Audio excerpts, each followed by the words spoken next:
বন্ধুরা কেমন আছো সবাই? আশা করছি যে যেখান থেকে আমার এই ভিডিও দেখছো সকলেই খুব ভালো আছো, সুস্থ আছো। স্বপ্নকা কা ফ্যামিলির নতুন একটি ভিডিওতে তোমাদের অনেক স্বাগত, অনেক ভালোবাসা। আজকে বৃহস্পতিবার আর ঘড়িতে এখন সময় হয়েছে সকাল ওই 7টা। তো এই 7টা থেকে আমি আমার ব্লগটা স্টার্ট করলাম তোমাদেরকে সঙ্গে নিয়ে।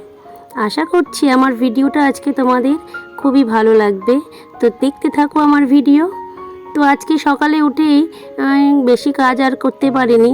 ঘুম থেকে উঠে ঘরটা ঝাড় দিয়ে উঠোনটা ঝাড় দিয়ে নাইটিটা চেঞ্জ করে ছেলের টিফিন বানাতে বসে গেছি। কেন বলো তো এমন হওয়ার কারণ, কালকে রাতে না অনেকটা লেট করে ঘুমিয়েছি। আসলে ঈশানের বাবাও দেরি করে এসছে, ঈশানও রাতে ঘুমাতে চায়নি। তো এই কারণেই আসলে সবটা দিন তো আর একরকম হয় না, কিছু কিছু দিন একটু ব্যতিক্রমও হয়। তো অন্যদিন দেখো আমার পড়ানো থাকলে আমি কতটা সকালে উঠে যাই, উঠে সমস্ত কাজ করে স্নান করে তারপরে ছেলেকে স্কুলে পাঠাই। কিন্তু আজকে আর সেটা হলো না। আজকে বৃহস্পতিবার, এমনি ঘরের পুজো আছে, তার মধ্যে আবার লেট।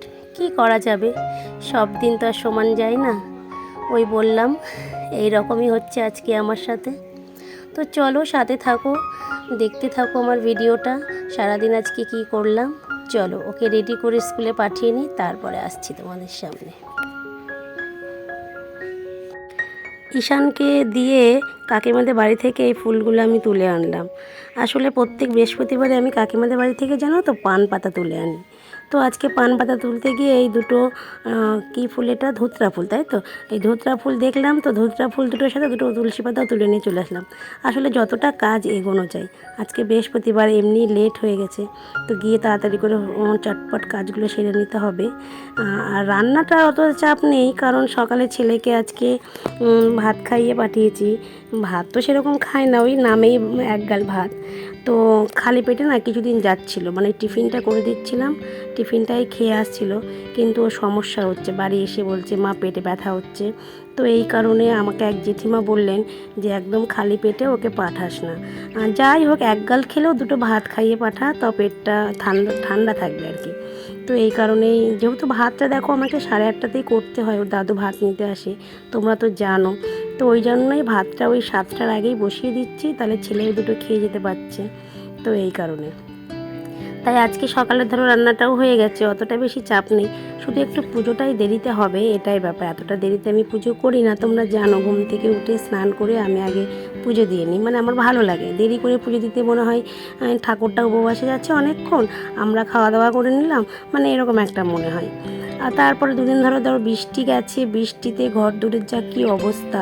বিছানার চাদরটা তুলেছি, সেগুলো ভেজাতে হবে। তো সমস্ত জামা কাপড়টা আগে ভিজিয়ে রাখলাম, তারপর চটপট করে কাজ করে কাচাকুচি করে স্নান করে নিয়ে উঠবো।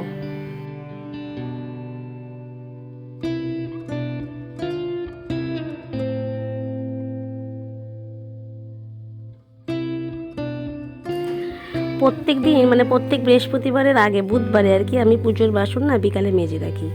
আজকে সেটাও হয়নি, মানে সেই বাসনগুলো মাজতে একটু সময় লাগে, অনেক কটা বাসন হয় বৃহস্পতিবারের দিন। তো বাসনগুলো কি করা যাবে, কালকে আর মাজা হয়নি।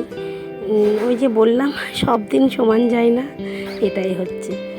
তো যেদিন পড়ানো থাকে সেদিন আমার সমস্ত কাজ মানে সিস্টেমেটিক হয় আর কি।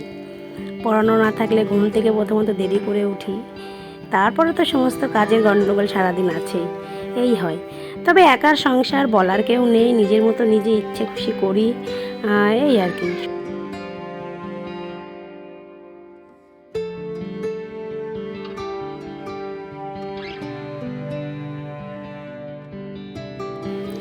আজকে দুপুরে একটা নিমন্ত্রণ আছে। তোমাদেরকে আমি আগের ব্লগেই বলেছিলাম আমার এক পিসি মারা গেছে, তো সেখানে আজকে আমাদের নিমন্ত্রণ। তো এই কারণে দুপুরের রান্নার অত চাপ নেই, তো আস্তে আস্তে ধীরে ধীরে এই কাজগুলো করছি। তো সকালবেলা যখন ভাত করি, তো যেহেতু আমাদের নিমন্ত্রণ আছে বলে বাবার জন্য আমি সকালে ভাত একটু ধরে নিয়েই করেছিলাম, আর তার সাথে একটু ডালও করেছিলাম। তো স্নান করে উঠে বাবাকে একটু পটল ভাজা করে দেবো আর একটা ডিম ভেজে দেবো, তাহলে বাবার হয়ে যাবে।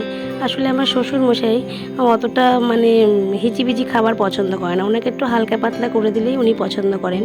মানে ওনার খাওয়া নিয়ে কোনো সমস্যা নেই, মানে যা দেবো তাই খাবে, এই আর কি।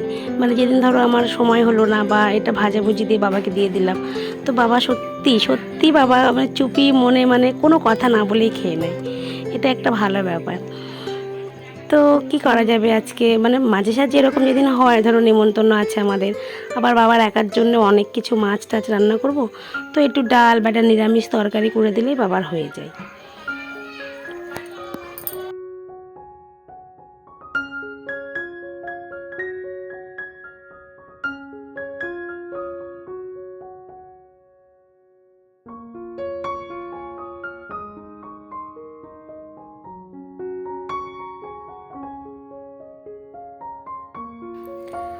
আমাদের তিনজনের সংসারে কি বলবো, এত নিমন্ত্রণ আসে, নিমন্ত্রণ সামলাতে সামলাতে আমরা পাগল হয়ে যাই। কিন্তু এমন নিমন্ত্রণ আসে, না গেলেও হয় না, যেতেও হবে, এরকম সমস্যাও হয়। তো আজকে রাখি বলছে যে বৌদি তোমাদের এত নিমন্ত্রণ, আমাদের পাড়ায় মনে হয় তোমাদের নিমন্ত্রণ সব থেকে বেশি আসে। তাই আমি ওকে বলছি আসলে আমার বাপের বাড়ি, মামার বাড়ি, দিদিদের বাড়ি মানে সবাই আমাদের কাছে।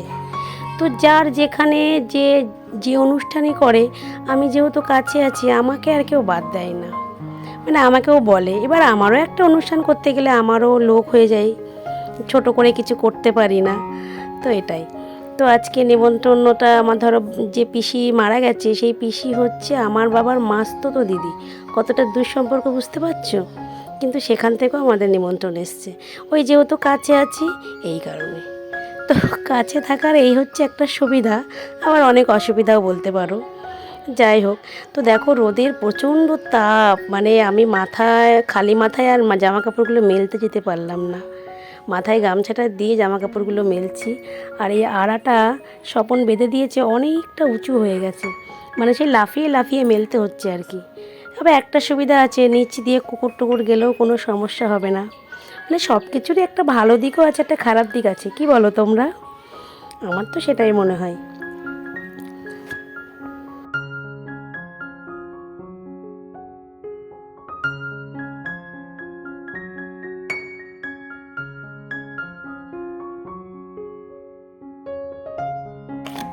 এই রোদ দেখে ইচ্ছে করছে, মানে ভাদ্র মাসে যে জামা কাপড় রোদে দেয় মানুষে, আমিও দিয়েছি, এই বছর 3-4 ধরে আর দিতে পারি না, মানে সময় হয় না জানো তো।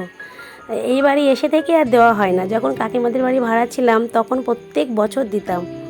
তখন আমার একটা শোকেস ছিল, ওই জামা কাপড়ের আলমারি টালমারি তখন কিছুই ছিল না, ওই শোকেস থেকে একটা করে তাক খুলছি আর এক এক দিন করে রোদে দিয়ে দিতাম, মানে সমস্যা হতো না। আর এখন জামা কাপড় রোদে দেওয়ার কথা ভাবতে গেলেই ভয় করে। দেখো ভাদ্র মাসের এই কাঠফাটা রোদ দেখে মনে হচ্ছে সবগুলোকে রোদে দিলে খুব ভালো হতো, কিন্তু উপায় নেই। তো স্নান করে দেখো আমি পুজোটা দিয়ে নিয়েছি। আজকে দেখো দুটো ফুল পেয়েছি, এই ফুল সহজেই পাওয়া যায় না, খুব ভালো লাগছে। দেখো তোমার পুজোটা হয়ে গেল। তো পুজো টুজো করে আমি মোটামুটি রেডি হয়ে নিলাম। স্বপন স্নান করতে গেছে, আর আমার ছেলে কী করছে জানো, ঘুমিয়ে পড়েছে। ওই যে ওকে বলেছি আজকে যেহেতু আমার যে পিসি মারা গেছে, পিসির ছেলেরা না বৈষ্ণব, আর পিসিও ছিল, তো এই কারণে ওখানে নিরামিষ খাওয়া দাওয়া হবে। ছেলেকে যেই বলেছি আজকে নিরামিষ খাওয়া দাওয়া, তো ও যেতে চাইছে না, ও ঘুমিয়ে পড়ছে জানো। বলছে আমাকে ডিম ভাজা করে দাও, আমি বাড়িতেই ভাত খাবো। মানে এতটা ডিম মাংস মাছ পছন্দ করে, মানে নিরামিষ দেখলেই ওর মানে সেই বিরক্তি হয় আর কি। তো জোর করে হলেও ওকে নিয়ে গেলাম। আমি তো মোটামুটি রেডি হয়েই গেলাম, তো ওকে তুলে নিয়ে রেডি করালাম। মানে দেখো ওর মুখটা, ওর একদম ইচ্ছা নেই যাওয়ার, জোর করে নিয়ে যাওয়া, দেখো যাবে না।